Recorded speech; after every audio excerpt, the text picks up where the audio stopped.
तेरी लक्ष्मी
इसलिए लगता है हमारे परिवार से है।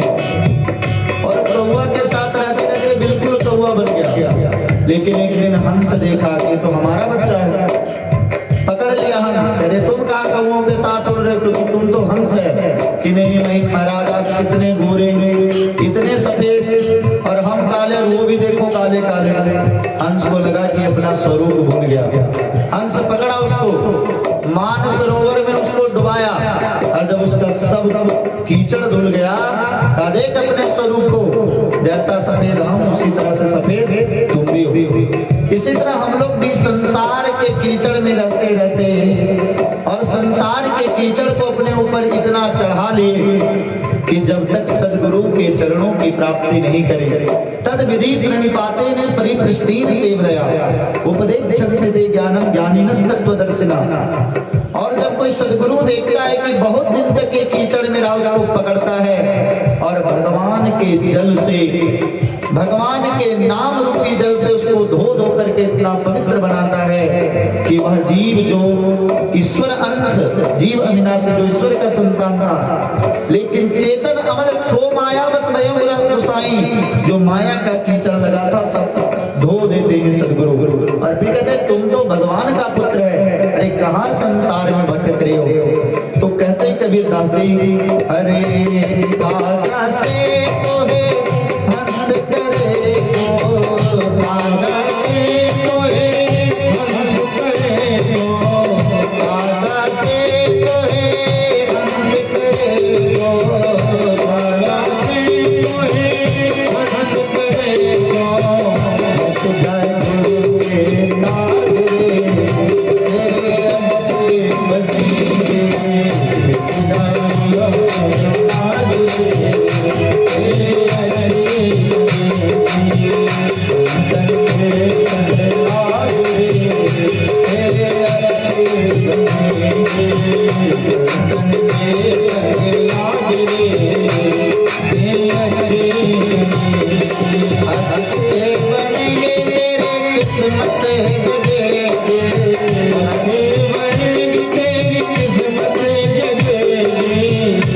अच्छे बंदे,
आपने अपनी वाणी का वैशिष्ट बहुत दिखाया।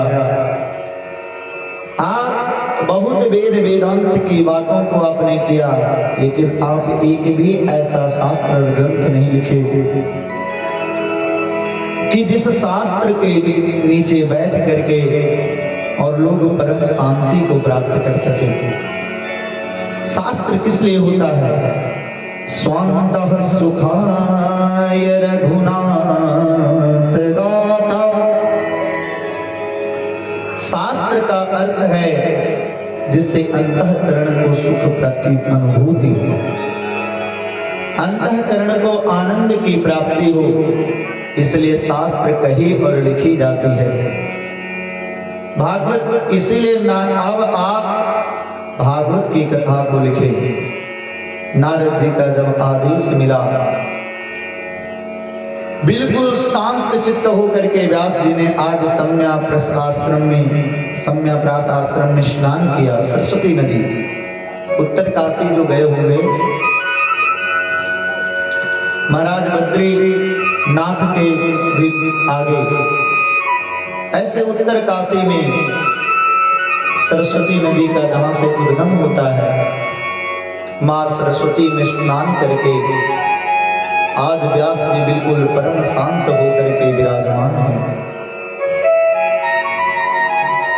व्यास जी ने आज मन में सोचा कि आज तक हमें लगता था कि हम लिख रहे हैं, समस्त कार्यों को हम कर रहे हैं, लेकिन अब हम वही करेंगे जो भगवान करवाएंगे। ठाकुर जी जो लिखवाना चाहेंगे हम वही लिखेंगे।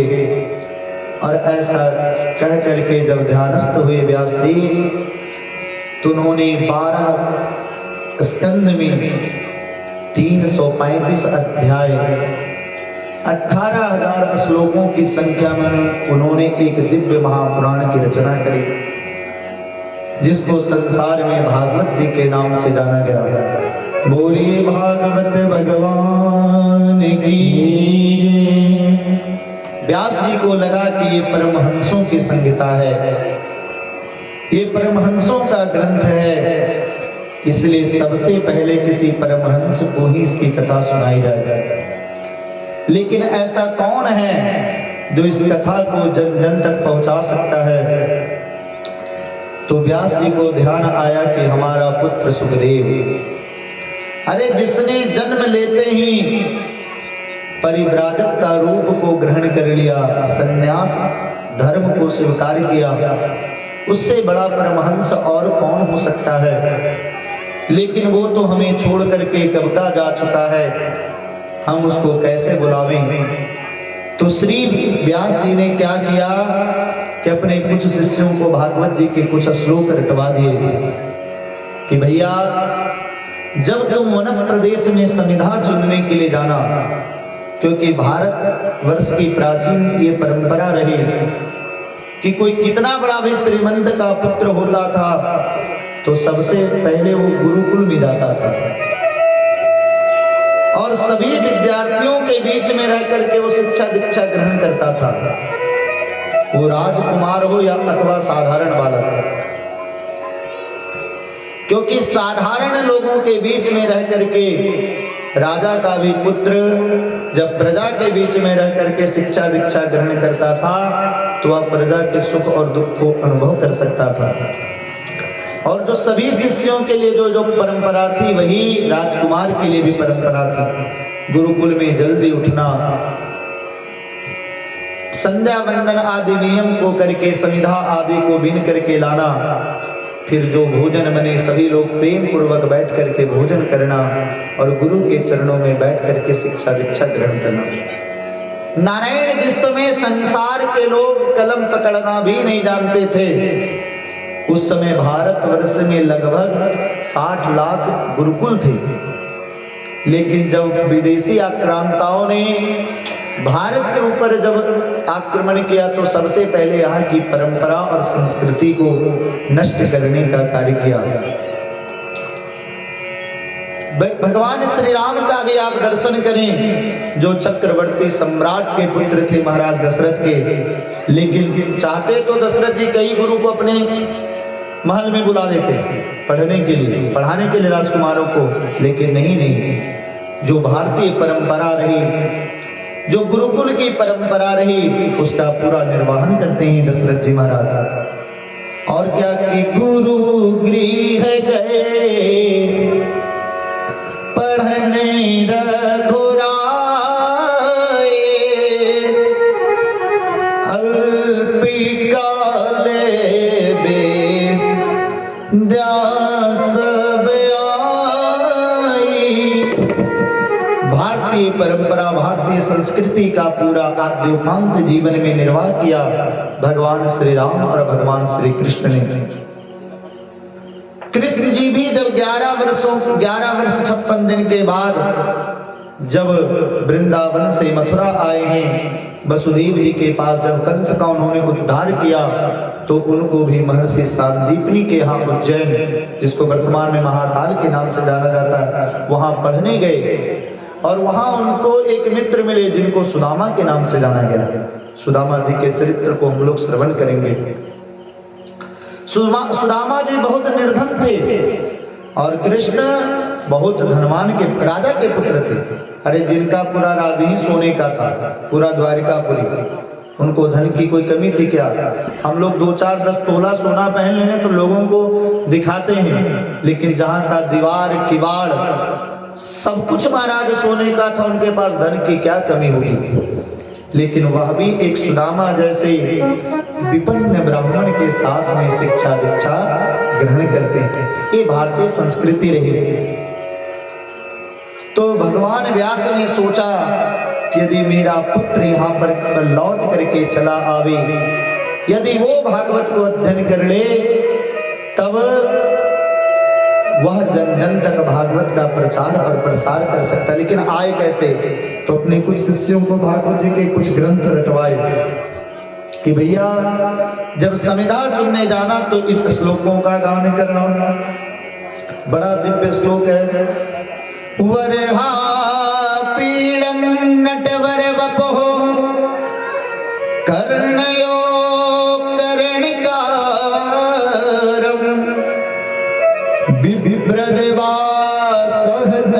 कपिसम वैजयंतीं चमाला रंद्राण वेणोरधर सुदया पुरयन गोपवृंदे वृंदारण्यं स्वपदरमणम्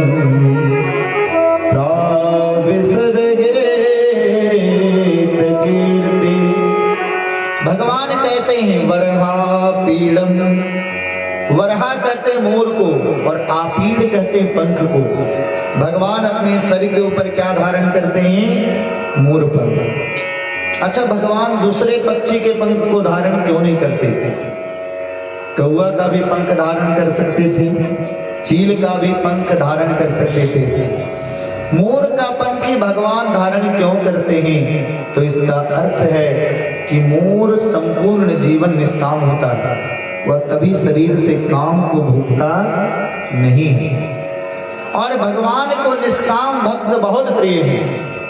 भगवान श्री राम भी कहते हैं कि मोरे दास कहाई नर आशा, कहन तो कहूं कहां विश्वासा।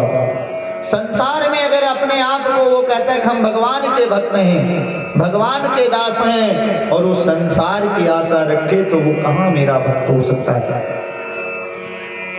क्योंकि जहां राम वहां काम नहीं, और जहां काम वहां राम। क्योंकि तुलसी कब होंगे रजनी एक ठाम। जहां पर काम होता वहां पे राम जी नहीं रहते, और जहां राम जी होते वहां काम नहीं होता। गोस्वामी जी कहते हैं कि जहां पर भगवान सूर्य नारायण उदित हो जाए वहां अंधकार कभी नहीं रह सकती। अंधकार तभी है जब सूर्य नहीं है। तो भगवान क्या चीज का पंख धारण करते हैं? वरहा पीड़म, मोर पंख को धारण करते हैं। नट वरहा पीड़म नट वर वपो। नट वर मतलब सभी नटों में, सभी मनुष्यों में, वर मतलब सबसे श्रेष्ठ, वपु मतलब जिनका शरीर है। भगवान से सुंदर संसार में कौन हो सकता है? कर्णयो कर्णिकारम, कर्णयो अपने दोनों कानों में जो कनेर का फूल, जिसको कैंडल कहते हैं, ऐसे कनेर के पुष्प को ठाकुर जी अपने कानों में धारण करते हैं। कर्णयो कर्णिकारम बिभ्रजवासः कनक कपिसम। भगवान के श्याम शरीर पर पीतांबर सुशोभित हो रहा है, जैसे मानो महाराज आकाश की शोभा इंद्रधनुष बढ़ा रही है। यह तो भगवान की सुंदरता है। वैजयंती चमाला, भगवान के गले में वैजंती की माला सुशोभित है। और कैसे हैं? किरंध्राण वेणोरधर सुदया, भगवान अपने अधर, अधर मतलब अपने ओष्ठ पर वंशी को रखे हैं और वंशी का निनाद करते हैं। रंध्राण वेणोरधर सुदया पूरयन गोप वृंद, वृंद मतलब समूह। गोप बालक जब भगवान वन प्रदेश से गौचारण करके लौटते हैं तो सभी गोप ठाकुर जी को घेर करके चलते थे, बिल्कुल श्याम सुंदर बीच में। और वृंदारण्यम स्वपद रमणम प्राविशद गीत कीर्ति। वृंदारण्य मतलब वृंदारण्य मतलब वृंदावन में ठाकुर जी स्वपद मतलब अपने पद से, अपने पैर से गमन कर रहे हैं। भैया बड़े बड़े अमलात्मा विमलात्मा परमहंस ब्रह्मादि देवता आकाश मंडल में खड़े होकर कर भगवान की कीर्ति का गान करते हैं। आइए हम लोग भी भगवान के कीर्ति का गान करें। अरे तेरी बंसी पे, सभी लोग ताली बजा करके भगवान का नाम लेंगे। अरे तेरी, आज बहुत पवित्र दिन है, सूर्य षष्ठी तिथि भी है, भगवान सूर्य नारायण का व्रत भी है। अरे तेरी बंसी पे जाओ बलिहार रसिया, मैं तो नाचूंगे तेरे दरबार रसिया, मैं तो नाचूंगे तेरे दरबार रसिया। तो बंसी पे जाओ बलिहार रसिया, अरे वो बलिहार रसिया, मैं तो नाचूंगे दरबार रसिया, मैं तो नाचूंगे दरबार रसिया। अरे वो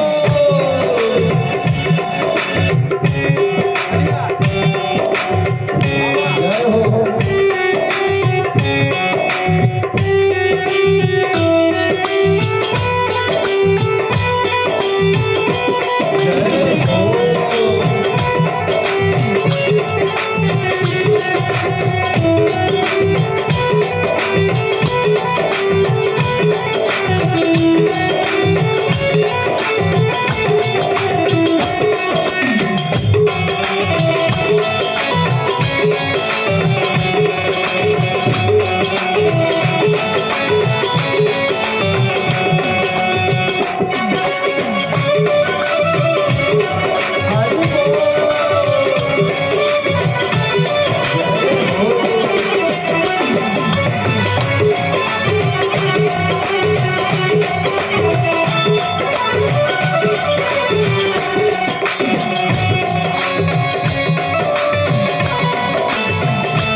लाली चुनरिया ओढ़ के आई लाली चुनरिया मटकी उठा के मैं तो बने गुजरिया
से लगी ओए तोरी लगरे माँ बिसर गए मोरे घर आंगन माँ कर गए मोरे घर आंगन ओ मैं तो छोड़ आए ओ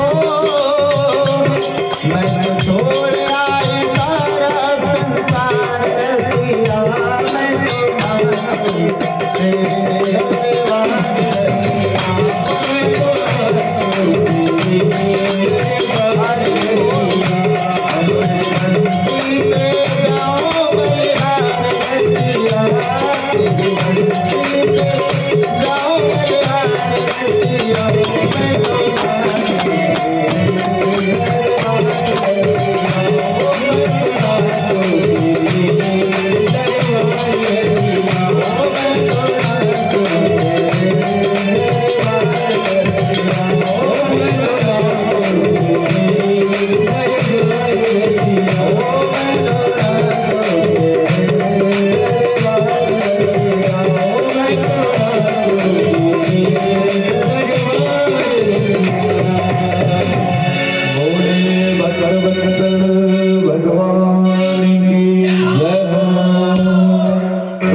जो अपने अधर पर बंसी रख करके सदा बंसी का निनाद करते हैं और भगवान के वंशी निनाद को सुन करके बड़े बड़े देवता भी मोहित हो जाते हैं, क्योंकि भगवान इतना दिव्य वंशी निनाद करते हैं नारायण जिसकी कोई तुलना नहीं हो सकती। प्रिंस का मम्मी ये प्रिंस जी की माता जी की ओर से भागवत भगवान के ऊपर 50 रुपए का दान आया है। भगवान उनका कल्याण करें, भगवान श्री नारायण की कृपा सदैव उनके ऊपर बने रहे। बोलिए भक्त वत्सल भगवान की। तो नारायण जब यह श्लोक उनके कानों में पड़ता है सुखदेव जी का, सुखदेव जी कहते क्या संसार में कोई इतना भी सुंदर हो सकता है? क्या कोई इतना सुंदर हो सकता है? लेकिन भैया होगा सुंदर जरूरी नहीं कि जो बहुत सुंदर हो, बहुत दयालु और कृपालु भी हो। लेकिन चल करके कुछ और सुना जाए उसके बारे में। जो शिष्य लोग ये श्लोक का दान कर रहे थे उनके पास सुखदेव जी आते हैं। सुखदेव जी जब आए कि भैया और श्लोक सुनाओ, तो शिष्यों ने कहा कि हमें तो एक ही श्लोक आता है, गुरुदेव ने सिखाया, वो हम आपको सुना देंगे। कि कोई होगा सुंदर क्या लेना। फिर समाधि में जाकर के सुखदेव जी बैठ गए।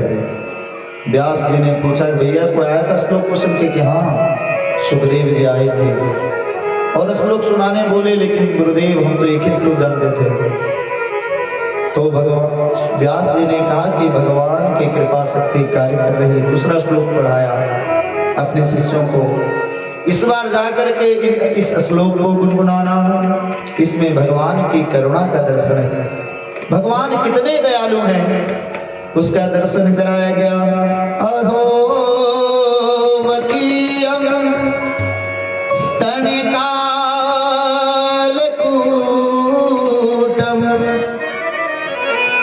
जिघांसया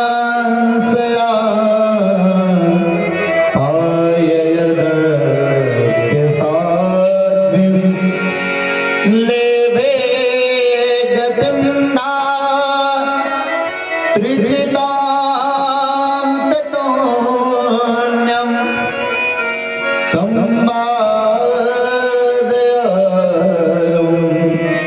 शरणं व्रजेमा।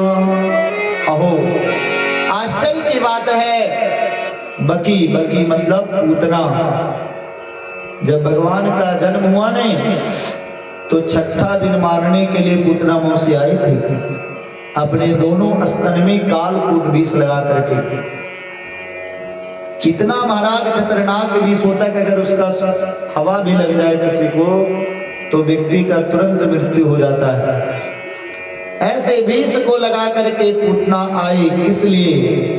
जिघान से आओ, भगवान को मारने की इच्छा लेकर के आई कि मैं इसको कालकूट विष पिलाऊंगी तो ये बालक मृत्यु को प्राप्त हो जाएगा। लेकिन धन्य है भगवान की करुणा और कृपा शक्ति कि जो पूतना भगवान को मारने आई, भगवान ऐसे पूतना को भी तार दिए। बोलिए भक्त वत्सल भगवान की। लेभे गतिं धात्र चितांत उस पूतना को भगवान ने कौन सी गति प्रदान करी? धात्रोचित, मतलब जो गति माँ यशोदा को भगवान ने दिया, जो गति भगवान ने माँ देवकी को दिया, वही गति भगवान ने पूतना को प्रदान करी। क्यों जी? भगवान को मारने की इच्छा लेकर के आई, फिर भगवान उसको सदगति क्यों दिए? तो भगवान ने विचार किया कि भैया पूतना कैसी भी है, लेकिन जो कार्य मेरी मैया यशोदा करेगी स्तनपान कराने का, वही कार्य पूतना ने किया। भले इसका भाव कुछ भी रहा हो, भले ये मारने की इच्छा भाव लेकर के आई हो, लेकिन कार्य तो इसने मैया की करी है। इसलिए जो गति माँ को बाद में मिलेगी, वही गति मैं इसको प्रदान करूं। अरे भगवान की कृपा शक्ति तो किसी में भी बहाना ढूंढ करके और जीव के ऊपर कृपा कर ही देती है। जब यह श्लोक सुखदेव जी के कान में पड़ा, केवल सुंदर नहीं, इतना दयालु, इतना कृपालु कि जो भगवान को मारने के लिए पूतना आई, ऐसे को भी भगवान का भैया अब सुनाओ कि ये और आगे नहीं सुना सकते। जो पुत्र जन्म लेते हैं अपने पिता को छोड़ करके चला गया था, लेकिन धन्य है भगवान का रूप माधुरी और भगवान की कृपा शक्ति को वही पुत्र। महाराज जैसे गैया जब रंभाते हुए वन प्रदेश से गौचारण करके लौटती है, तो जो बछड़ा बंधा हुआ खूंटा में रहता वह भी रंभाता है। उसी तरह से जो पुत्र छोड़ करके गया था, आज पिता के पास मिलने के लिए आया। किस लिए? बाप से मिलने के लिए आया नहीं, कि भगवान के बारे में कुछ जानना है। आकर के अपने पुत्र के पिता के चरणों में उन्होंने प्रणाम करी। पिताजी हमें आप संपूर्ण कथा पढ़ाइए। व्यास जी के पुत्र तो परमहंस है, यदि मैं इसको प्रमाण पत्र दूंगा तो लोग, संसारिक लोग ये समझेंगे कि पुत्र के ऊपर किसको प्रेम नहीं होता। इसलिए व्यास जी भी प्रेम में आकर के अपने पुत्र को वैराग्य का प्रमाण पत्र, परमहंस का प्रमाण पत्र दे दिए। लेकिन यदि हम नहीं दें और हमारे पुत्र को प्रमाण पत्र महाराज जनक दे दें। जनक जी को जानते ना आप लोग? कौन थे?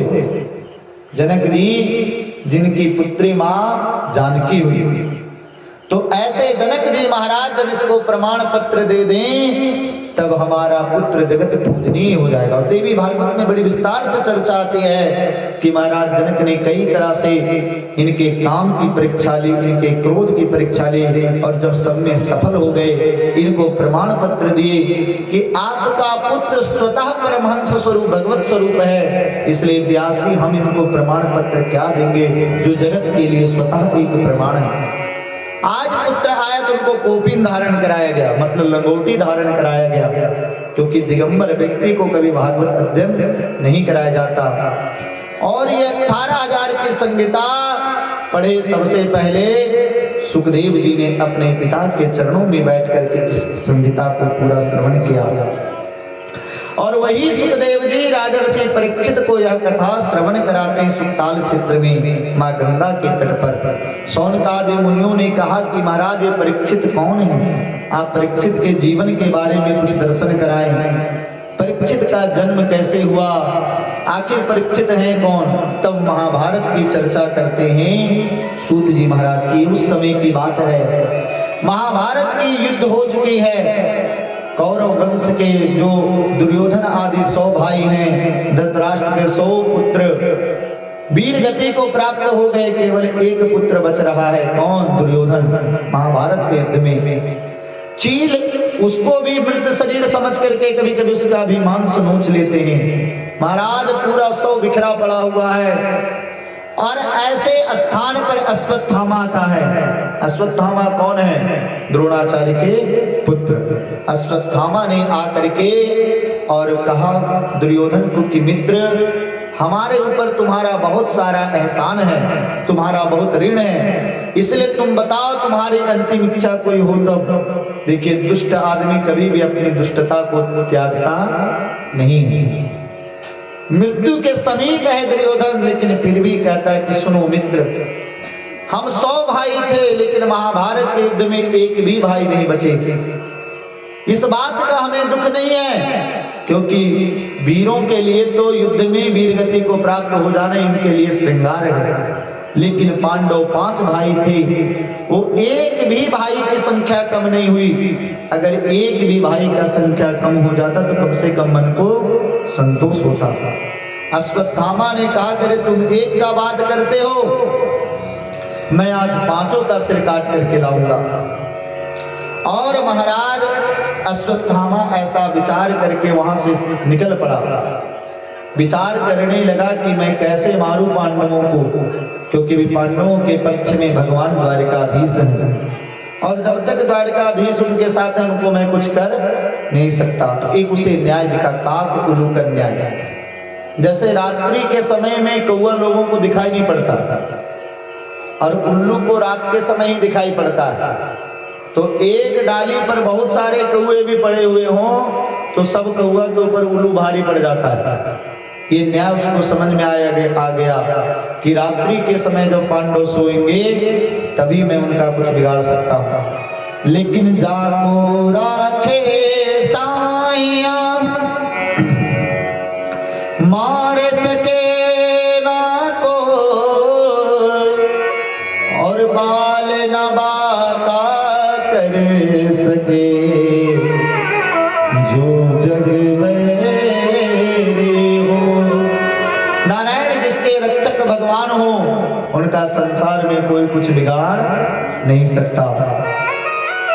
आज भगवान ने कहा कि भैया पांडव, तुमने युद्ध में तो विजय श्री की प्राप्ति करी, लेकिन तुम लोगों ने विजय उत्सव नहीं मनाया। जैसे युद्ध जीते हो तो कम से कम उसका खुशी तो मनाओ। इसलिए 5 पांडव को भगवान अपने साथ विजय उत्सव मनाने ले गए। अब 5 पांडवों की सैया पर, जहां पांडव लोग शयन करते थे सैन्य कक्ष में, वहां द्रौपदी के 5 पुत्र आकर के सो गए, जो गद काठी में बिल्कुल पांडव के ही तरह थे। द्रोणाचार्य के पुत्र अश्वत्थामा को लगा कि यही 5 पांडव हैं, और रात्रि के समय में 5 के सिर को काट लिया और प्रमाण के लिए 5 का सर एक जगह जमा करके दुर्योधन के पास ले आया। मित्र, तुम एक की बात करते थे, देख मैंने 5 पांडवों के सर को काट करके अपने साथ लाया है। दुर्योधन कहा कि तुम तो ऐसे बोल रहे जैसे तरबूज काट करके आए हैं। अरे पांडव को बड़े बड़े योद्धा नहीं मार पाए, पितामह भीष्म, द्रोणाचार्य, कृपाचार्य, हम 100 भाई कुछ नहीं बिगाड़ सके, तुम तो बोल रहे जैसे तरबूज काट के आए हो। मैं जानता था मित्र कि तुम्हारे मन में संदेह उत्पन्न होगा, इसीलिए मैं प्रमाण के लिए 5 का सर अपने साथ लाया। और जब 5 द्रौपदी के बालकों के सर का दर्शन किया दुर्योधन ने, तो वह भी अपने छाती को पीट करके कहने लगा, रे अश्वत्थामा, ये तुमने क्या किया? ये पांडव नहीं, पांडव पुत्र हैं।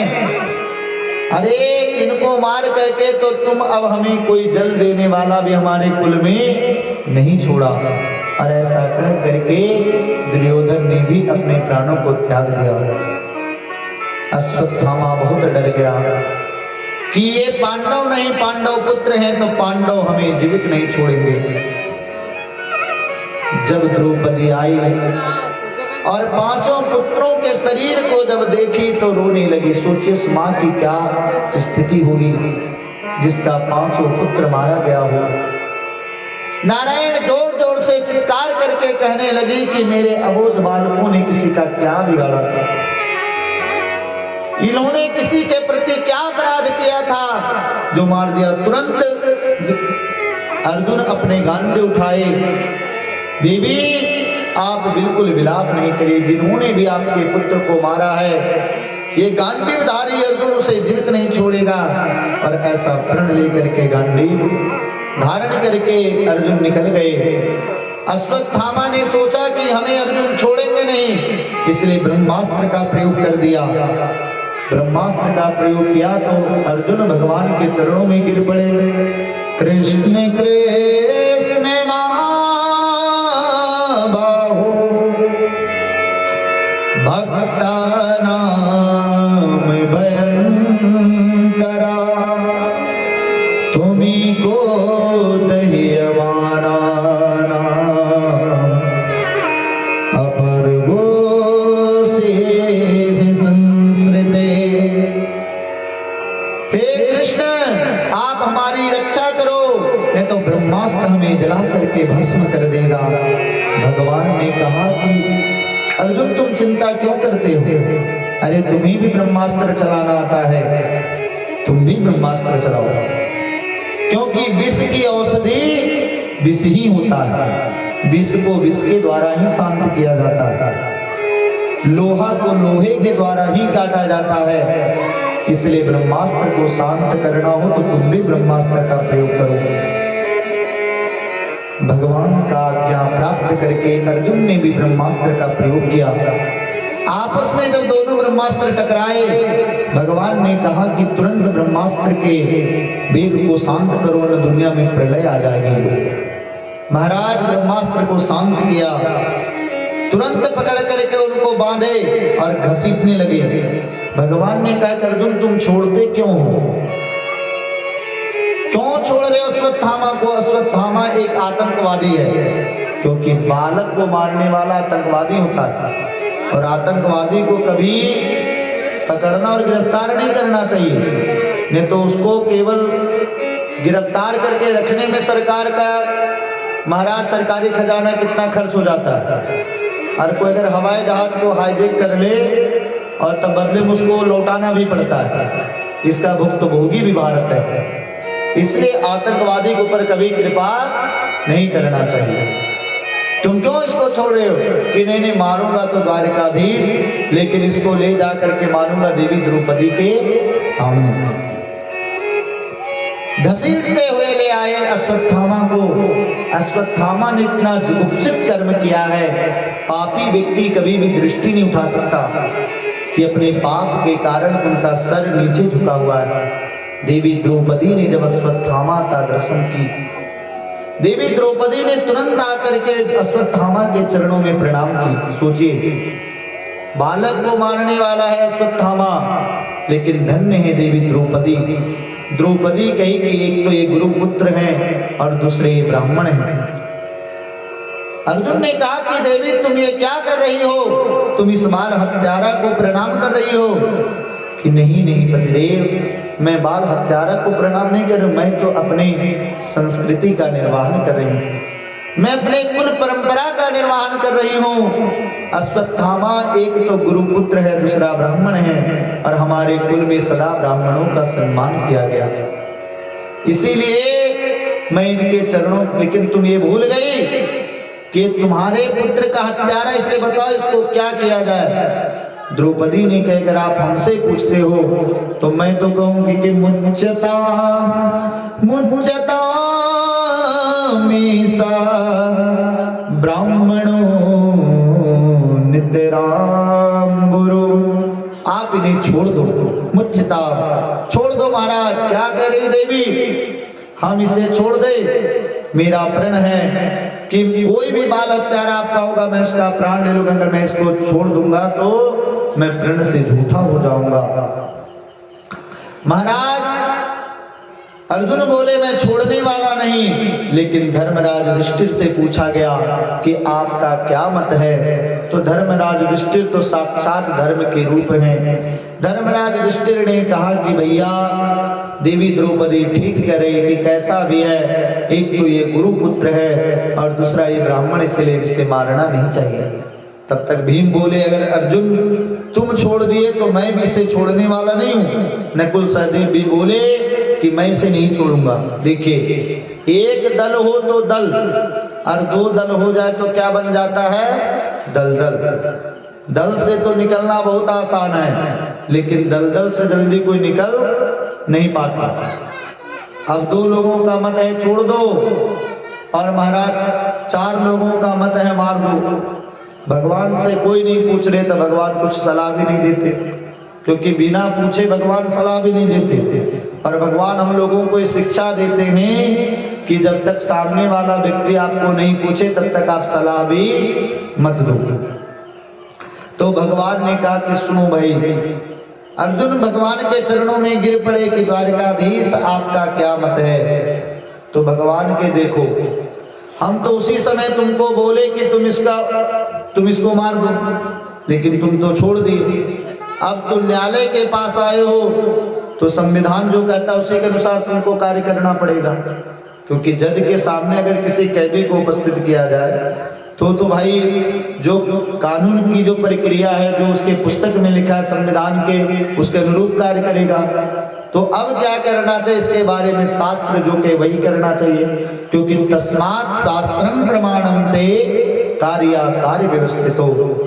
तो अर्जुन ने कहा कि शास्त्र क्या कहता आपको, आपका शास्त्र क्या कहता है। तब कहा भगवान ने कि देखो भैया, शास्त्र तो ये कहता है कि ब्राह्मण कैसा भी हो लेकिन उसको मृत्यु दंड कभी देना नहीं चाहिए। लेकिन शास्त्र में साथ में यह भी कहा है कि अगर आताताई कोई भी हो, वो कोई भी क्यों नहीं हो, उसको कभी भी जीवन दान नहीं देना चाहिए।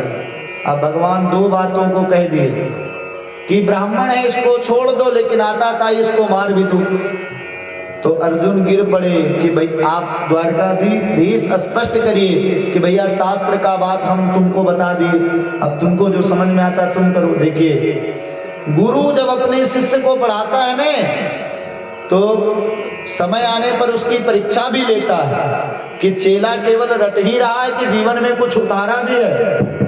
तो अर्जुन भगवान के कैसे शिष्य हैं, इन्होंने भगवान से गीता का दुर्लभ ज्ञान, 18 अध्याय का ज्ञान महाराज महाभारत युद्ध में ग्रहण करी है। इसलिए भगवान को लगा कि आज इनका परीक्षा लेने का ठीक समय है।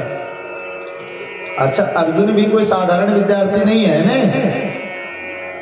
तुरंत अर्जुन को वो बात याद आ गई कि जो प्रतिष्ठावान व्यक्ति हैं उनके प्रतिष्ठा को समाप्त कर देना ही उनके लिए मृत्यु के समान माना गया, क्योंकि संभावितस्य चाकीर्तिर् मरणादतिरिच्यते। संभावित कह अपजस लाहो, मरण कोटि सम दारुण दाहो। जो समाज में जिनकी बहुत प्रतिष्ठा है और अगर समाज में उनका अपमान हो जाए, उनको तिरस्कृत कर दिया जाए, तो यही उनके लिए मृत्यु दंड के समान माना गया है। तुरंत म्यान से तलवार निकाले और जो शिखा चमक रहा था ना अश्वत्थामा के सर पे शिखा, उस शिखा को काट लिए, उसका मूंछ दाढ़ी मूंछ मुड़ करके और शिविर से धक्का मार करके बाहर निकाल दिए। अश्वत्थामा को तो ये मानना चाहिए कि हमारे ऊपर अर्जुन ने कृपा करी है, लेकिन अश्वत्थामा को लगा कि हमारा बहुत बड़ा अपमान हो गया, इसीलिए मैं छोड़ने वाला अर्जुन को नहीं हूं। विचार करने लगा कि अर्जुन के वंश में अब कौन बचा है।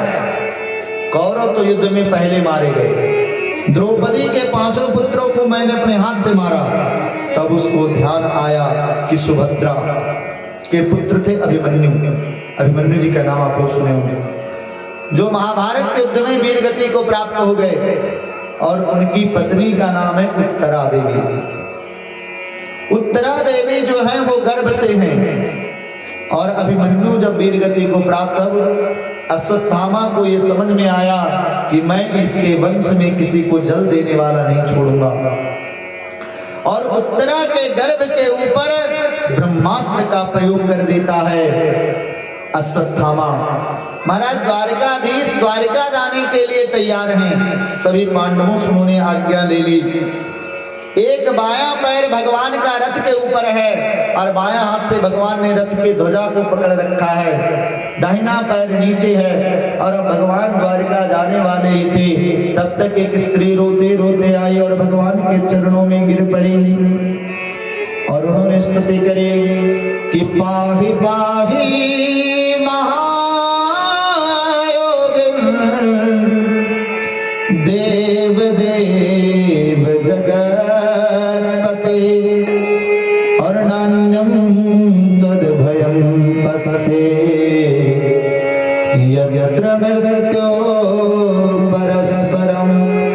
पाहि माम, हे द्वारिकाधीश आप हमारी रक्षा करें। क्या हो गया देवी कि प्रभु मैं मर जाऊं उसका हमें कोई चिंता नहीं, क्योंकि ये वैधव्य जीवन तो हमारे लिए वैसे भी भार के समान ही है, लेकिन हमारे गर्भ में ये कुरुवंश का अंतिम चिराग बचा हुआ है। अगर ये भी मर गया प्रभु तो इसके बाद कोई जल देने वाला भी नहीं है, इसलिए हमारे पुत्र को कुछ भी नहीं होना चाहिए। देवी उत्तरा ने यदि अपने प्राणों की रक्षा की केवल यदि प्रार्थना की यदि भगवान उनके प्राण की रक्षा कर लेते शायद गर्भ नष्ट हो जाता, लेकिन देवी उत्तरा ने अपने गर्भ की रक्षा की प्रार्थना की। तो गर्भ की रक्षा तो तभी हो सकती है जब माँ रक्षित रहे।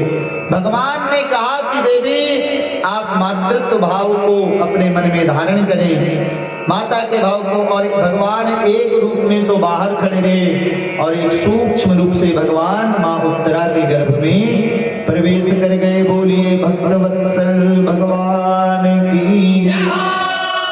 और जो बालक उस ब्रह्मास्त्र के भय से बिल्कुल भयक्रांत था, डर रहा था, ऐसे ब्रह्मास्त्र के भय से उसको अभयत्व की प्राप्ति कराते हैं भगवान, क्योंकि भगवान का तो ये प्रण है। अगर भगवान को कोई प्रणाम कर ले, सकृदेव प्रपन्नाय त्वासमीति जयाचते अभयं सर्वभूतेभ्यो ददामि तद्व्रतं मम। भगवान का ये प्रण है नारायण कि भगवान के सामने अगर कोई जाकर के अपने दोनों हाथों को जोड़ दे और के ठाकुर मैं आपका हूं और आप हमारे हो, मन में किसी तरह का प्रपंच नहीं हो, मन में किसी प्रकार का छल कपट नहीं हो, तो भगवान कहते कि संसार के सभी प्राणियों से मैं उसे अभयत्व की प्राप्ति कराता हूं। बोलिए भक्तवत्सल भगवान की। आइए हम लोग भी भगवान से प्रार्थना करें। अरे बाके बिहार